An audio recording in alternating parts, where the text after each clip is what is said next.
So what I'm going to do is just talk through what's changing in reward, what I think is not working so well, and then a few quick ideas about what we can make work better. So I thought the best way to start would be to look at a pay structure, the perfect way to start a busy day. And here it is. This is how the Roman army designed their pay structure 2,000 years ago. And it looks fairly familiar to most reward professionals in the room. You can see down the left-hand side, you've got the list of jobs, the highest paid job at the bottom. And then horizontally across the matrix, you've got infantry and cavalry get paid a bit more, because riding a horse is presumably more difficult than walking around.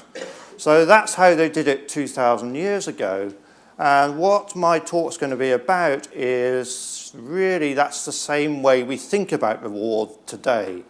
And I think there are many changes happening, which means that kind of model no longer works. So that's where to start. So the first thing that's changed is money.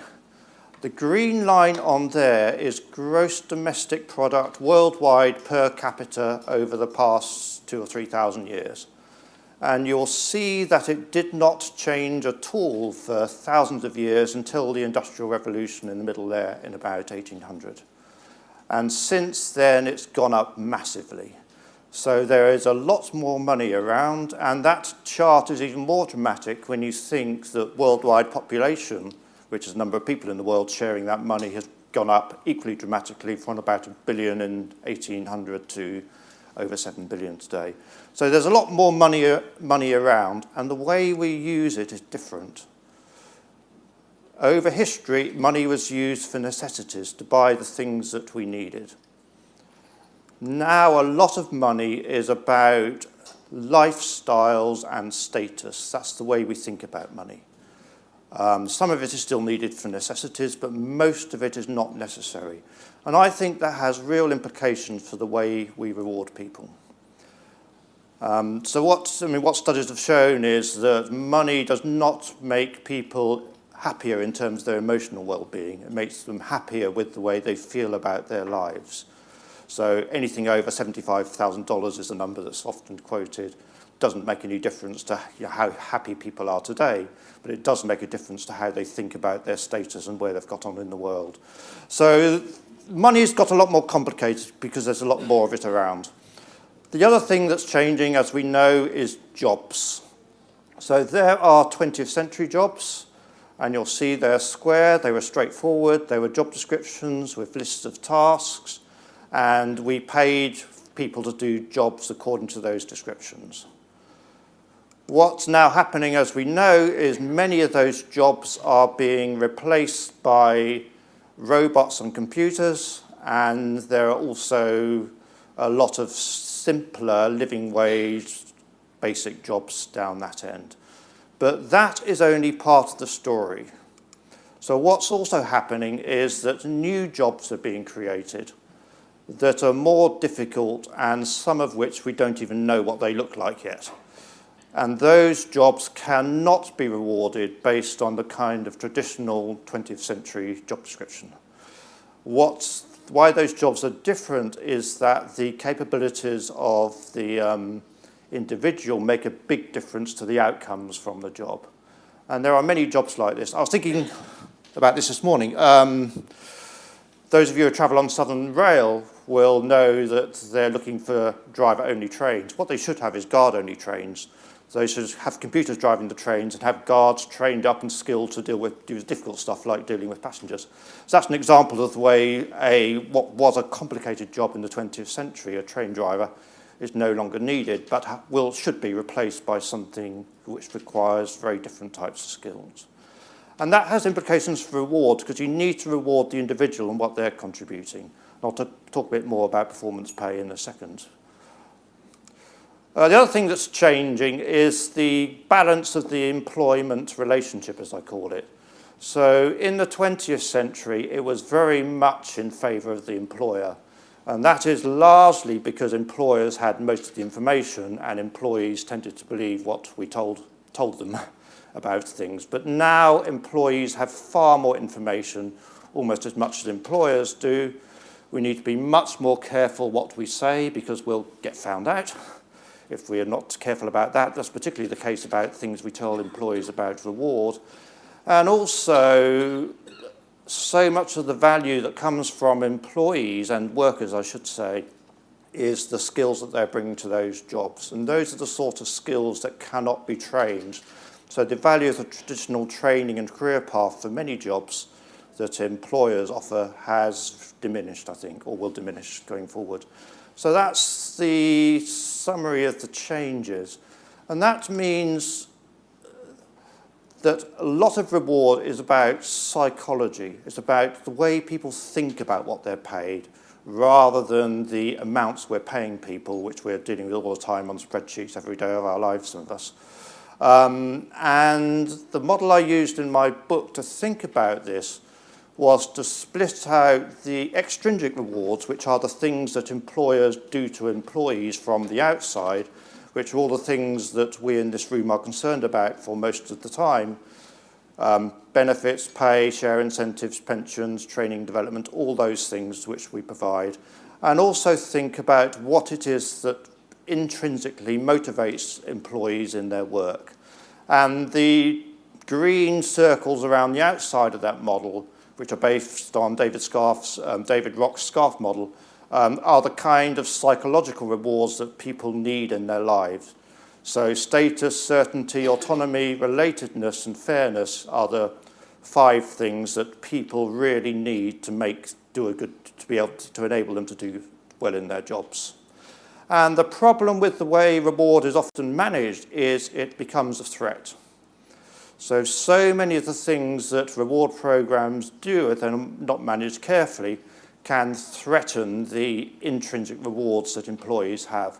So anything that's ambiguous in terms of what we're communicating, anything that we pay that people are not expecting, especially if it's less than they're expecting, will be perceived as a threat. And it's very negative. There's not really much neutral ground between rewards supporting the intrinsic rewards and being a threat.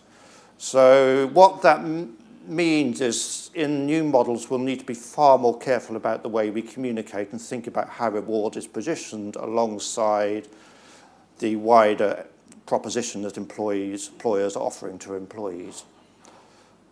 And that means quite a lot for the capabilities we'll need to manage reward going forward. So these are the traditional things that everybody in this room has got. We've got technical skills and the technical stuff. We know how to analyze data and manage projects. What I think needs to happen going forward is we still need to have those skills, but we also need to know about presentation and communications. We need to know a lot more about talent and HR management, understand psychology, and understand how to build relations. So I think there will be a step change in the kind of skills that reward professionals will need going forward. And the problem with reward is, and I can say this because I'm an accountant, reward kind of gets lost between finance and HR a lot of the time. HR directors aren't terribly keen on reward because it involves numbers and technical stuff and tax and all of that sort of thing. Finance directors are interested because it involves budgets and money, but they don't really understand the HR stuff. So the role of reward professionals should be to join those 2 things together and not have reward as being some sort of technical function that's lost between finance and HR. Okay. So just to finish up this talk, I've got 3 ideas, because there's limited time today and there's lots more coming later on in the day, as to how I think rewards should be managed better. And the first thing is about pay structures. And that's about connecting the way pay structures are managed to talent models. And I think there are 4 different talent models, and I'll just go through them, each of them at the moment. The first one is the career model, and these talent models are based on the types of jobs that people are doing. They're not based on what individuals want, they're based on what should be expected for that type of job. So in the career model, there's a clear career structure. There would normally be some training development stage earlier in the career progression, and people move up the structure, and the pay structure should fit with the career model. So lawyers and accountants and the traditional careers where you've got large numbers of people who start further down the path and have got reasonable chance of getting to the top should have pay structures designed around the careers that you're giving them as an employer. Then in complete contrast, there's the market model. And this is the model where you can recruit people with the skills you need to do the jobs relatively easily. You know that your people can fairly easily leave to go elsewhere. And for those sorts of jobs, you need to pay the market rate. So an example would be if you've got shop staff in a shop on the high street, you need to know what the other shops on the high street are paying your people to make sure you're competitive. And that's the market model. And market is relevant for deciding on reward for every job, but actually for these sorts of jobs it is most important. For other jobs there's longer term career prospects and structures to think about. And then, I won't say much about this, there's the retention model, as I call it, which is about the traditional incremental pay scale, which is has been largely used in the public sector in this country. And these are the types of jobs where you want people to be doing the same job for many years, certainly at least 5. You can be pretty sure they'll be doing a better job after 5 years than they were doing after the first year. And you design a pay structure so they can progress along in the way that over time, basically, probably stopping them progressing as they're not doing the jobs they should be doing. That's a kind of largely a discredited model, mostly because people started off being paid too much and then got to be paid even more in the public sector. But it's still a valid model, and it fits with what people want to do and what we want to do, what we would want them to do in their jobs. There probably aren't many jobs like that in your companies. I worked with prison officers once, which is the perfect job for that, because it involves lots of soft skills. It's the same job, and you want to keep the same people doing those jobs. And most importantly for the digital age, there's what I call a contribution model. And this is the type of, these are the types of jobs where the individual capabilities of the employee that they're going to bring to that job make a big difference to the outcomes from the job. And for these jobs, you need to link pay to the individual contribution or performance, if you like. And what I say about this, because I'll say a bit more about performance pay in a second, but it's controversial, is for these types of jobs, you can't have a fair pay system unless you're varying pay by reference to individual contributions that people are making.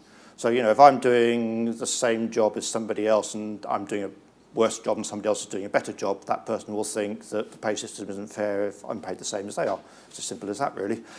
Actually doing it, that's the theory. Actually getting it done is more complicated, but that's the way it should work. So I'll just say a little bit more about performance pay and the problem I see with bonus schemes and performance pay. This isn't just about bonus schemes, it's also about salary-linked performance increases, is the purpose of these things is very unclear in organisations. And the way I see it is there are 4 separate objectives to think about. And we'll go through them each in turn. So the first one is you need to pay bonuses because that's market practice. And this is what the banks do, and this is a chance for me to have a go at the banks, but I won't do that. You need to pay a bonus to keep people because you know that they will leave to go elsewhere, the bonus isn't paid. It's as simple as that. It needs to be competitive. The second objective is about engaging employees and giving them a chance to share in the success of the organisation. So this is the type of profit-sharing arrangement that John Lewis famously used, and many other companies do as well, which pays out a profit share based on how well the business is doing. And that's a second objective for a bonus scheme. The third one is the most important for the digital age, which is what I talked about a bit earlier. You can't have a fair pay system unless you link pay to performance for that contribution model that I talked about. So if one individual is contributing more than another one, you need to pay that individual a little bit more so that the pay system is fair. And the fourth possible objective is the one everybody talks about, which is about incentives. I think this hardly ever works. It works for simple jobs where people can see what they're doing every day at the end of the week and count those up and work out how much more money they get. will get. It could work for those types of jobs, but there are very few jobs as simple and basic as that. So reward does not work as an incentive by and large, and can often have the opposite effect of that. But it's still important to link pay to performance for the types of jobs that are the contribution model which I talked about. And what I see about this is a hierarchy. So the first one is fairly easy to do. You just copy everybody else. The fourth one, as I've said, is almost impossible to do. And when I look at bonus schemes and the policies relating to them, all of them kind of list all of these objectives as being what the same scheme is trying to achieve. And that creates a lot of ambiguity and dissatisfaction in companies. So what I would say is pick one objective and design the bonus scheme around what that is intended to do and be clear about that rather than try and do everything with one scheme. So that's performance pay. And the last slide I've got is this. This is about reward being about psychology. So we've got here an employee who's expecting a bonus of £1,000, and the question is, if you don't pay that £1,000, what is the impact on that employee's engagement? And it really goes like this. And this line comes from prospect theory, which is academically researched, and everybody studied it agrees with it. So paying a lot more than what the employee is expecting is not going to make a lot of difference to their engagement. So there's no point doubling a bonus scheme if people are only, that bonus scheme is only expected to be £1,000. There's no point paying £2,000 because it can be a waste of money. But paying even a little bit less than what's expected has a massive negative impact because it feels like a loss. And I'm an accountant, so I was brought up with numbers and rationality, but actually this is the way people behave. So the optimal reward policy decision in that example is to pay on expectations or just a little bit more. And the point about this slide is, you know, we spend most of our time and effort managing the numbers, but we don't think about what employees are expecting, and we don't think about how those expectations should be managed. And that's why reward can so often become a threat if it's not managed carefully. Okay, that was all of the slides. Great, thank you, Daniel. Very interesting summary of what's happening in reward and insight to some of the shifts that are happening. We've got a few questions coming through from the audience. So despite the fact we didn't do a practice run earlier, people have worked out how to use Slido, which is brilliant. So if I can ask the first question that's come through, should pay be communicated transparently, in your view? Is there harm in individuals knowing what their colleagues earn? So the answer to both those questions is yes. Well, very, very clearly. I mean, it's easier to say than actually do, but ideally, pay should be transparent. And if it can't be transparent, the question would be to think, why can't you make it transparent? And that would raise a question about something must be wrong somewhere, or there's something there that you can't explain to people, which often is. The next question, talking about the contribution model that you spoke about, so the fourth model, is that more open to risk of unequal pay, for example, between genders? If so, how could you mitigate that? So I don't think it is, so long as you've got evidence for the pay decision that you're making. So long as the performance is assessed fairly for men and women, then it shouldn't be a legal risk. But it depends on whether you've got the right process in place to make those decisions, as it does with everything. Okay. And then a question from Andy Green. Well done. Thank you, Andy. You're brave enough to put your name on your question. With the wealth of data that we all have on our employee community, do we really understand and have the correct tools to extract business value insights? That's a data question. I mean, my personal view is I'm quite cynical about data because I think it's very easy to look at data and jump to conclusions without really understanding what's going on behind the lovely spreadsheet that people like me often produce, as I did as a consultant. But I wouldn't say don't use data. I would say be careful how you use it. And I think that's going to be picked up in our next session. Alex is going to be tackling that, how do you use it so it's effective. And then a question from David Dales. Do you have any examples of hybrid pay models? In terms of using each of those 4 models? Where's David? Yes. Yeah. Yes, I do. I mean, lots of companies actually do that, but don't quite know why they're doing it. So we all pay bonuses to senior managers, or most people do, and not at the same level to the wider population, which is why the contribution model is there. But what we're not good at is articulating why we're treating different groups of employees differently. And if you go through those models and think about the jobs which are objectives, there's not an equal pay risk about doing that as long as you do it properly, then you can design different structures for the different types of jobs and do that in a way that is defensible from a legal point of view. Great. Thank you very much, Daniel. We'll give Daniel a round of applause.